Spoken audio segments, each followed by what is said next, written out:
В эфире новости, в студии Валерия Наумова. Здравствуйте. Вот о чем расскажем в этом выпуске. Работы на участке региональной дороги УМНАС практически завершены. Впереди проектирование дороги на участке Тумул-Титары. Памятные знаки «Участник тушения лесных пожаров». Глава Якутии наградил добровольцев-волонтеров, внесших свой вклад в борьбу с огненной стихией. Большие гастроли. Русский театр Якутска едет во Владивосток представлять свои постановки. Почти все билеты уже раскуплены.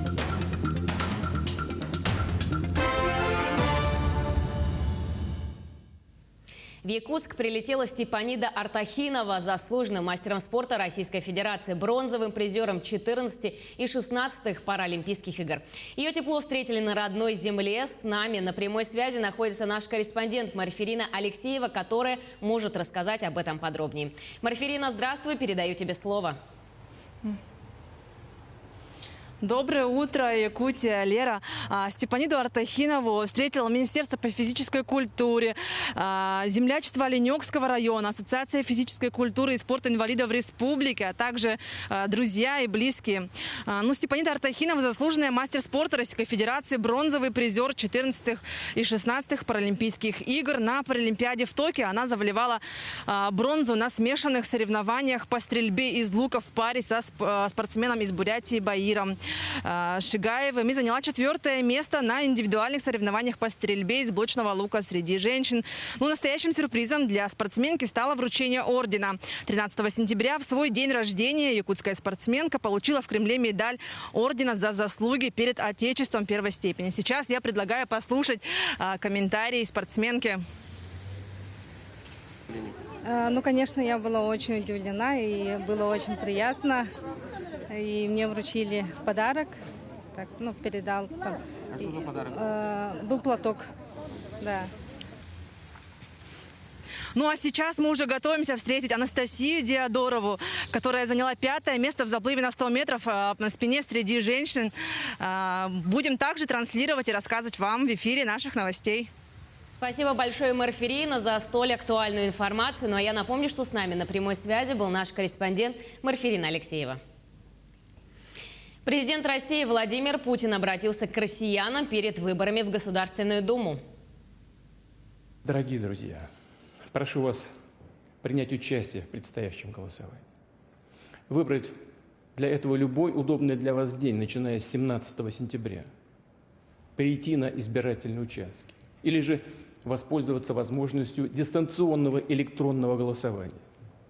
Современные технологии гарантируют его безопасность и надежность. Рассчитываю на вашу ответственную, взвешенную, патриотическую гражданскую позицию. На ваше стремление избрать депутатов, которые будут работать на благо и во имя нашей любимой Родины. В интересах нашего народа и каждого гражданина России. Пожалуйста, сделайте свой выбор. К другим темам. Глава республики Айсен Николаев проверил ход работ на 89-м километре региональной дороги УМНАС. На объекте протяженностью 16,5 километров практически завершены работы, осталось доделать 3 километра. До конца октября ответственная подрядная организация намерена завершить все запланированные работы, в том числе и по установке уличных освещений на дорогах, проходящих вдоль населенных пунктов. За последние 3 года на автодороге УМНАС на территории Хангаласского улуса отремонтировано порядка 60 километров. Кроме того, порядка 16 километров отремонтировано муниципальных дорог в населенных пунктах этого района. Также с этого года начнется проектирование дороги на участке Тумул-Титары, где в ближайшие годы начнется ее строительство. Ввиду того, что именно этот участок также является одним из популярных туристических направлений. В целом было направлено более 1,5 миллиарда рублей. В последующие годы также будем вкладывать и ремонтировать не менее 13 километров ежегодно. Дорога приводится в нормативное состояние, население видит, часто пользуется, это очень популярный туристический маршрут. Кроме того, хотелось бы отдельно отметить, что в ряде населенных пунктов мы установили уличное освещение для повышения безопасности дорожного движения. Ну и один объект хотел бы тоже значимо обозначить. Это у нас 4 километра асфальтовой дороги вдоль села Улаханан. Тоже активно развивающееся село с активно развивающимся сельским хозяйством. И, соответственно, асфальтовая дорога с уличным освещением тоже в этом году будет завершена. После торжественного открытия новой школы-сада в Актемцах глава республики Айсан Николаев провел выездную пресс-конференцию.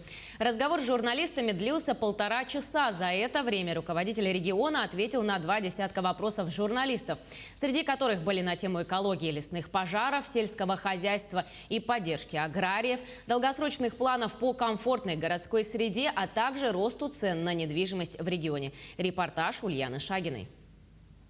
Встреча главы Якутии с журналистами прошла впервые с начала пандемии, так что за это время вопросов у журналистов различных изданий и телеканалов накопилось множество. Всего было озвучено пару десятков вопросов. Одной из первых, актуальная в эти месяцы, тема экологии и лесных пожаров. Отвечая на вопросы по поддержке аграриев в столь сложный для них период по кормозаготовительным компаниям, руководитель региона отметил, что меры по их поддержке были приняты заранее. Создавались мобильные бригады, работающие на отдаленных участках. Кроме того, неотложные меры по кормозаготовке и организации зимовки скота будут приняты по наиболее пострадавшим от лесных пожаров муниципальным образованиям. Мы уже приняли решение, что часть сена мы будем завозить извне республики. Я благодарен нашим коллегам из других регионов. Это и Амурская область, Забайкальский край, это и Магадан, которые уже дали нам возможность сено заготавливать, специально под нас заготавливали тоже. И в итоге у нас уже сегодня там где-то 23 тысячи тонн сена уже имеется, да, которые мы должны будем сюда вывозить. Задача сейчас стоит быстрейшие, кратчайшие сроки начать уже вывоз сена по тем районам, где совсем мало будет. Вот. Ну и потом уже зимой в установленном порядке и извне республики, и внутри республики перераспределение заготовленных объемов кормов сделать. Глава республики затронул вопросы организации задач по снижению заболеваемости коронавирусной инфекцией в регионе. Айсан Николаев отметил, что несмотря на то, что ситуация в республике с ковидом остается напряженной, по числу смертности регион находится в числе последних в стране. Уровень вакцинации в Якутии достиг 75%, но имеется ряд районов, где уровень только 55%. Сегодня болезнь уходит в районы и даже в маленькие поселения. И причем там, где мало вакцинированных, там, конечно, результаты хуже всего. Вот приходят в деревню, где 20% вакцинированных, все, в этой деревне там один человек заболевает, за ним заболевает там уже десятки людей. Это вообще трагедия, так? Мы никак не можем вот эту волну недоверия к вакцине пока преодолеть до конца в некоторых районах. Несмотря на работу по борьбе с ковидом, не снижаются темпы по подключению к оптоволоконной линии связи населенных пунктов. В числе первых улусов 100% подключившихся к ВОЛС стал Хангаласский район. И эта работа будет продолжена в других муниципалитетах. Сегодня доступ к скоростному интернету имеют 88% населения региона. Задача увеличить эти проценты, в том числе уйти в сторону Арктики, где сделать это намного сложнее. У нас вот опыт уже есть. Мы в прошлом году довели линию высокоскоростной линии связи до Оленька. И сейчас мы надеемся, что с Ростелекомом все-таки найдем взаимоприемлемое решение, и оно пойдет оттуда на Желенду и потом уже на Саскалах, потом на Илюнхая, это уже Анабар, и выйдем на берег моря. Да? Решение практически есть, и технологически осталось нам по финансовым договориться, с учетом того, что районы Оленевский и Анабарский достаточно самодостаточные и, надеюсь, будут принимать участие в софинансировании, мы эту проблему решим. Отвечая на вопросы по ситуации с ростом цен на жилье, глава республики отметил, что здесь важной составляющей является активная застройка, и в первую очередь в самой столице. Сегодня рынок спроса на новостройки превышает предложение, и правительство региона делает все возможное, чтобы урегулировать эти вопросы и стабилизировать рост цен. Бюджетный инфраструктурный кредит, который первыми в стране мы получили из всех регионов, мы как раз направляем на создание инфраструктуры, то есть на теплоснабжение, водоснабжение, и южной части города, чтобы там имелась возможность строить жилье. И она появляется не только для микрорайона воинской части, а уже появится в целом для южной части, там почти 500 000 квадратных метров жилья можно будет построить. И другие проекты мы тоже будем по Якутску продвигать. того, вопросы коснулись авиакомпании «Якутия». Айсен Николаев высказал недовольство работой региональной авиакомпании, в том числе по количеству задержанных рейсов. По его мнению, по компании давно настало время принять серьезные кадровые решения. Ульяна Шальгина, Джулус Накентьев, Хангаласский улус. Наградили добровольцев, помогавших в тушении лесных пожаров. Накануне Айсен Николаев наградил добровольцев-волонтеров Хангаласского улуса, которые принимали активное участие в тушении лесных пожаров и тем самым внесли свой вклад в защиту населенных пунктов района от огненной стихии. В торжественной обстановке глава республики наградил добровольцев памятными знаками республики «Участник тушения лесных пожаров».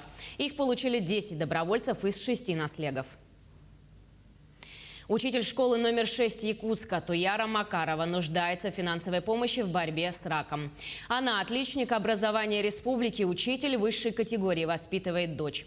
У женщины обнаружили злокачественную опухоль. Есть надежда на лечение в южнокорейской клинике. Цена лечения 5 миллионов рублей. На сбор денег осталось 10 дней. Родные и близкие просят помочь всех неравнодушных якутян.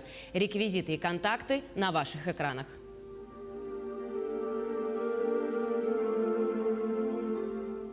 Ну и завершим выпуск новостями культуры. Русский драмтеатр имени Пушкина отправляется на гастроли в Приморье. В рамках федеральной программы «Большие гастроли» Русский театр города Якутска едет во Владивосток. Труппа Русского театра представит жителям и гостям Владивостока 7 спектаклей. Это классические произведения, комедии, драмы, музыкальные и детские спектакли. Жители Приморья приобрели уже более половины билетов.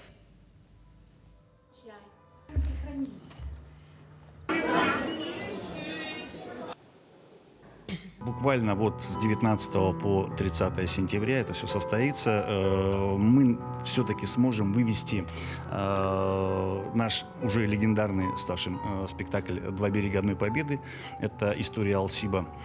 Также мы повезем ее общеобразовательную программу, естественно, пушкинское наименование. Это «Капитанская дочка», которая идет с большим успехом. И вплоть до того, что школьники, дети, которые увидят спектакль, они пытаются найти и прочитать все-таки первоисточник. То есть у нас обратный процесс идет от спектакля к книге. Это здорово. Это значит, мы все-таки выполняем свою задачу. Самое главное, то, что интерес возрастает именно к классике. К этому часу это все новости. Мы продолжаем следить за развитием событий. Оставайтесь с нами на телеканале «Якутия-24».